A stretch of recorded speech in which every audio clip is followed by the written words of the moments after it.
ನಿನ್ನೆ ಅನಾರೋಗ್ಯದಿಂದ ವಿಧಿವಶರಾದಂಥ ಮಾಜಿ ಪ್ರಧಾನಿ ಎಚ್.ಡಿ. ದೇವೇಗೌಡ ಅವರ ಧರ್ಮಪತ್ನಿ ಚೆನ್ನಮ್ಮ ಅವರ ಅಂತಿಮ ದರ್ಶನಕ್ಕೆ ಹಾಸನದಲ್ಲೂ ಕೂಡ ಸಕಲ ರೀತಿಯ ತಯಾರಿಯನ್ನು ಮಾಡಿಕೊಳ್ಳಲಾಗ್ತಾ ಇದೆ.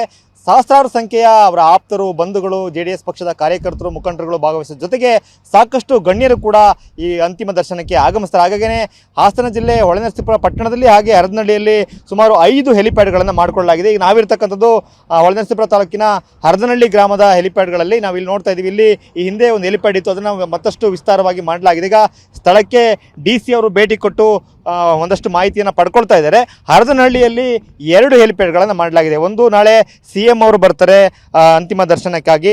ಏನು DK ಶಿವಕುಮಾರ್ ಅವರು ನಿನ್ನೆ ಕೂಡ ಹೇಳಿದ್ದಾರೆ ಅಂತಿಮ ದರ್ಶನದಲ್ಲಿ, ಅಂದರೆ ಅಂತ್ಯಕ್ರಿಯೆಯಲ್ಲಿ ನಾನು ಕೂಡ ಭಾಗಿಯಾಗ್ತೀನಿ ಅಂತ. ನಾಳೆ ಮಧ್ಯಾಹ್ನ 2 ಗಂಟೆ ಸುಮಾರಿಗೆ CM DK ಶಿವಕುಮಾರ್ ಅವರು ಬರ್ತಾರೆ ಅಂತಕ್ಕಂಥ ಮಾಹಿತಿ ಇದೆ. ಹಾಗಾಗಿ ಅವರು ಬಂದರೆ ಹೆಚ್ಚುವರಿಯಾಗಿ ಹೆಲಿಪ್ಯಾಡ್ಗಳು ಬೇಕಾಗುತ್ತೆ ಅಂತ ಕಾರಣದಿಂದಾಗಿ ಇಲ್ಲಿ 2 ಹೆಲಿಪ್ಯಾಡ್ಗಳನ್ನು ಮಾಡಲಾಗ್ತಿದೆ ರೋಡ್ ಪಕ್ಕದಲ್ಲೇ.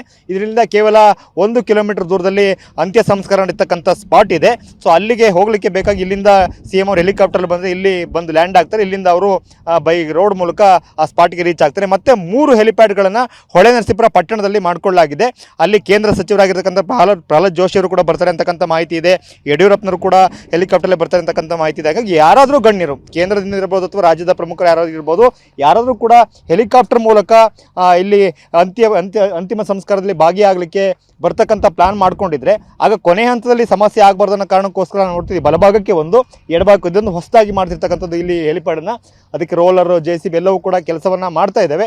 ಸ್ಥಳದಲ್ಲಿ ಕಂದಾಯ ಇಲಾಖೆ ಅಧಿಕಾರಿಗಳು ಸ್ಥಳದಲ್ಲೇ ಮೊಕ್ಕ ಮೂಡಿ ಯಾವ ರೀತಿ ಸಿದ್ಧತೆಗಳಾಗಬೇಕು, ಏನೆಲ್ಲ ತಯಾರಿಗಳಾಗಬೇಕು ಅಂತಕ್ಕಂಥದ್ದನ್ನ ಪರಿಶೀಲನೆಯನ್ನು ಮಾಡ್ಕೊಳ್ತಾ ಇದ್ದಾರೆ. ಹಾಗಾಗೇ ಇದರ CM ಬರ್ತಕ್ಕಂಥ ಹಿನ್ನೆಲೆಯಲ್ಲಿ ಮತ್ತೆ ಏನು ಚೆನ್ನಮ್ಮ ಅವರ ಅಂತಿಮ ಸಂಸ್ಕಾರವನ್ನು ಸರ್ಕಾರಿ ಏನು ಗೌರವಗಳೊಂದಿಗೆ ನಡೆಸಬೇಕು ಅಂತಕ್ಕಂಥ ಸೂಚನೆಯನ್ನು ಸ್ವತಃ CM ಅವರೇ ಕೊಟ್ಟಿದ್ದಾರೆ. ಹಾಗಾಗಿಯೇ ಎಲ್ಲ ರೀತಿಯ ಸಿದ್ಧತೆಗಳನ್ನು ಕೂಡ ಏನೆಲ್ಲ ತಯಾರಿಗಳಾಗಿದ್ದಾವೆ, ಭದ್ರತೆ ವ್ಯವಸ್ಥೆ ಹೇಗಿದೆ, ಇಲ್ಲಿ ಅಂತಿಮ ಸಂಸ್ಕಾರ ಸ್ಥಳದಲ್ಲಿ ತಯಾರಿಗಳು ಹೇಗಾಗಿದೆ, ಹೆಲಿಪ್ಯಾಡ್ರಲ್ಲಿ ಯಾವ ರೀತಿ ಸಿದ್ಧತೆಗಳನ್ನು ಮಾಡಿಕೊಳ್ಳಲಾಗಿದೆ, ಎಲ್ಲವನ್ನು ಕೂಡ DC ಅವರೇ ಖುದ್ದಿಲ್ಲಿ ಬಂದು ಪರಿಶೀಲನೆಯನ್ನು ನಡೆಸ್ತಾ ಇದ್ದಾರೆ. ಸೊ ಜಿಲ್ಲಾಡಳಿತದಿಂದ ಸಕಲ ಸರ್ಕಾರಿ ಗೌರವಗಳೊಂದಿಗೆ ಈ ಒಂದು ಅಂತಿಮ ಸಂಸ್ಕಾರವನ್ನು ನಡೆಸಲಿಕ್ಕೆ ಸರ್ಕಾರ ಕೂಡ ತೀರ್ಮಾನವನ್ನು ಮಾಡಿದೆ. ಸೊ ಈಗ ನಮ್ಮ ಜೊತೆ ಮಾತಾಡಲಿಕ್ಕೆ DC ಅವರು ನಮ್ಮ ಜೊತೆಗಿದ್ದಾರೆ. ಮೇಡಮ್, ಈಗ ನಾಳೆ ಸರ್ಕಾರಿ ಗೌರವಗಳೊಂದಿಗೆ ಅಂತಿಮ ಸಂಸ್ಕಾರ ಮಾಡಲಿಕ್ಕೆ ಸೂಚನೆ ಬಂದಿದೆ. ಇಲ್ಲಿ ಏನೆಲ್ಲ ತಯಾರಿಗಳನ್ನು ತಾವು ಮಾಡ್ಕೊಂಡು ಮತ್ತು ಹೆಲಿಪ್ಯಾಡ್ ಕೂಡ ಹೆಚ್ಚುವರಿ ಹೇಗೆ ಮಾಡ್ಕೊಳ್ತಾ ಇದ್ದೀವಿ? ಹೌದು, ಈಗ ನಿಮಗೆ ಗೊತ್ತಿರೋ ಹಾಗೆ ಮಾಜಿ ಪ್ರಧಾನಮಂತ್ರಿಯವರ ಶ್ರೀಮತಿಯವರಾದ ಚೆನ್ನಮ್ಮಾಜಿ ದೇವೇಗೌಡ ಅವರ ಶ್ರೀಮತಿಯವರು ಚೆನ್ನಮ್ಮಾಜಿಯವರು ಇವತ್ತು ಅಗಲಿದ್ದಾರೆ ನಿನ್ನೆ. ಸೊ ಅವರ ಪಾರ್ಥಿವ ಶರೀರ ಈಗ ನಮ್ಮ ಹಾಸನ ಜಿಲ್ಲೆಗೆ ಬರ್ತಾ ಇದೆ.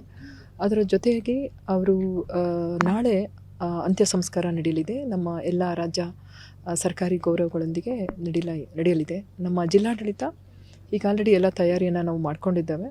ಈಗ ನಾವು ಇವಾಗ ಇರೋದು ಹೆಲಿಪ್ಯಾಡ್, ಇದು ಹರದನಹಳ್ಳಿಯಲ್ಲಿ ಹೆಲಿಪ್ಯಾಡ್ ಈಗ ನಮ್ಮದು ತಯಾರಿ ಮಾಡಿದ್ದೇವೆ.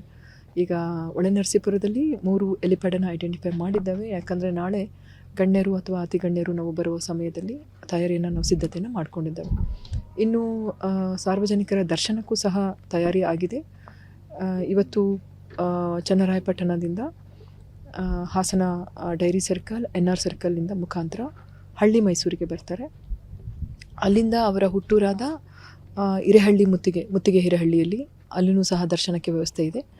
ಅದರ ನಂತರ ಅವರು ಹೊಳೆನರಸೀಪುರದಲ್ಲಿ ಬಂದು ಅಲ್ಲಿಂದ ಹರದನಹಳ್ಳಿಯ ನಿವಾಸದಲ್ಲಿ ಅವರು ಅಲ್ಲಿ ಅಂತಿಮ ದರ್ಶನಕ್ಕೆ ವ್ಯವಸ್ಥೆ ಮಾಡಿದ್ದಾರೆ. ನಾಳೆ ಮಧ್ಯಾಹ್ನದ ಹೊತ್ತಿಗೆ ಅಂತ್ಯ ಸಂಸ್ಕಾರ ನೆರವೇರಲಿದೆ. ಹಾಗಾಗಿ ಜಿಲ್ಲಾಡಳಿತ ಮತ್ತು ಪೊಲೀಸ್ ಇಲಾಖೆ, ನಮ್ಮ ಅನೇಕ ಪೊಲೀಸ್ ಇಲಾಖೆಯೂ ಸಹ ಒಂದು ಸುಭದ್ರ ವ್ಯವಸ್ಥೆಯನ್ನು ಮಾಡಿದೆ. ಅಂದರೆ ನಮ್ಮ ಬ್ಯಾರಿಕೇಡ್ ವ್ಯವಸ್ಥೆ, ಅತ್ಯಂತ ಗಣ್ಯರು ಮತ್ತು ಅತ್ಯಂತ ಹೆಚ್ಚಿನ ಜನರು ಭಾಗವಹಿಸುವ ನಿರೀಕ್ಷೆ ಇರೋದರಿಂದ, ದರ್ಶನ ಪಡೆಯುವ ನಿರೀಕ್ಷೆ ಇರೋದರಿಂದ ಅದಕ್ಕೆ ಸೂಕ್ತ ಬಂದೋಬಸ್ತ್ ಆಗಿರ್ಬೋದು ಅಥವಾ ಟ್ರಾಫಿಕ್ ಮೂವ್ಮೆಂಟ್ ಆಗಿರಬಹುದು ಮತ್ತು ಬ್ಯಾರಿಕೇಡ್ಸ್ ಆಗಿರಬಹುದು, ಈ ಎಲ್ಲ ವಿಷಯಗಳ ಬಗ್ಗೆ ಗಮನ ಹರಿಸಿ ಜಿಲ್ಲಾಡಳಿತ ಸಂಪೂರ್ಣ ಸಜ್ಜನ್ನು ಮಾಡಿಕೊಂಡಿದೆ. CM ಅವರ TP ಫೈನಲ್ ಆಗಿದೆ. ನಾಳೆ CM ಅವರು ಎಷ್ಟೊತ್ತಿಗೆ ಬರ್ಬೋದು ಅಂತ ಎಕ್ಸ್ಪೆಕ್ಟೇಷನ್ ಇದೆ? ಹಾನರಬಲ್ ನಮ್ಮ ಮಾನ್ಯ ಮುಖ್ಯಮಂತ್ರಿಯವರ TP ನಮಗೆ ಸ್ವೀಕೃತವಾಗಿದೆ. ಇಲ್ಲಿಗೆ ಅರೈವಲ್ 3 ಗಂಟೆಗೆ ಇದೆ. 3:15ಕ್ಕೆ ಅಂತ್ಯ ಸಂಸ್ಕಾರ ಅಂತ ಇದೆ. ಸೊ ಹಾಗಾಗಿ ಅವರ TPನೂ ನಮಗೆ ಸ್ವೀಕೃತ ಆಗಿದೆ. ಮತ್ತು ಮಾನ್ಯ ಯೂನಿಯನ್ ಮಿನಿಸ್ಟರ್ ಅವರ TPನೂ ಸಹ ನಮಗೆ ಬಂದಿದೆ. ಕುಮಾರಸ್ವಾಮಿ ಸರ್ ಅವರ TP ಬಂದಿದೆ. ಮತ್ತು ಇತರ ಗಣ್ಯರ ಟಿಪಿಯನ್ನು ನಾವು ಪರಿಶೀಲನೆ ಮಾಡಿಕೊಂಡು ಒಂದು ಎಲಿಪ್ಯಾಡ್ ವ್ಯವಸ್ಥೆ ಮತ್ತು ರಸ್ತೆ ಮುಖಾಂತರ ಬಂದರೆ ನಾವು ಪ್ರೋಟೋಕಾಲ್ ಪ್ರಕಾರ ಅವರನ್ನು ಸುಗಮ ವ್ಯವಸ್ಥೆಯನ್ನು ಮಾಡಬೇಕಾಗ್ತದೆ ದರ್ಶನಕ್ಕೆ. ಈ ರೀತಿಯಾಗಿ ಜಿಲ್ಲಾಡಳಿತ ಸಂಪೂರ್ಣ ಸಿದ್ಧತೆಯನ್ನು ಮಾಡಿಕೊಂಡಿದೆ. ಇವತ್ತು ಮತ್ತು ನಾಳೆ ಜಿಲ್ಲೆಯಲ್ಲಿ ಡ್ರೈ ಡೇ ಕೂಡ ತಾವು ಆದೇಶ ಮಾಡಿದ್ರು.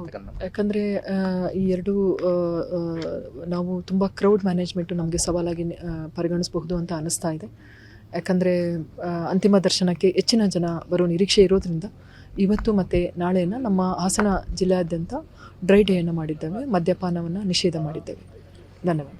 ಇದಿಷ್ಟು ಡಿ ಸಿ ಅವರು ಕೊಡ್ತಿರ್ತಕ್ಕಂಥ ಮಾಹಿತಿ. ಅಂದರೆ ಏನು ನಾಳೆ ಸಕಲ ಸರ್ಕಾರಿ ಗೌರವಗಳೊಂದಿಗೆ ಚೆನ್ನಮ್ಮ ಅವರ ಅಂತ್ಯ ಸಂಸ್ಕಾರ ನೆರವೇರುತ್ತೆ. ಹಾಗಾಗಿ ಜಿಲ್ಲಾಡಳಿತದಿಂದ ಕೂಡ ಏನೆಲ್ಲ ತಯಾರಿಗಳು ಬೇಕು ಅದನ್ನು ಕೂಡ ಮಾಡ್ಕೊಳ್ತಾ ಇದ್ದೀವಿ. ಮತ್ತು ಗಣ್ಯರು ಬರ್ತಕ್ಕಂಥ ಹಿನ್ನೆಲೆಯಲ್ಲಿ ಹೆಚ್ಚುವರೆಗೆ ಹೆಲಿಪ್ಯಾಡ್ ಬೇಕಾದರೆ ಅವಶ್ಯಕತೆ ಇರಲಿ ಅಂತಕ್ಕಂಥ ಕಾರಣಕ್ಕೋಸ್ಕರ ಹೆಲಿಪ್ಯಾಡನ್ನು ಕೂಡ ಮಾಡ್ತಕ್ಕಂಥ ಸಿದ್ಧತೆಯಲ್ಲಿ ತೊಡಗಿದ್ದೀವಿ ಅಂತಕ್ಕಂಥ ಮಾಹಿತಿಯನ್ನು ಹಂಚಿಕೊಂಡಿದ್ದಾರೆ. ಕ್ಯಾಮರಾಮನ್ ಮಹೇಶ್ ಜೊತೆ ಮಂಜುನಾಥ್, KB, TV9 ಹಾಸನ.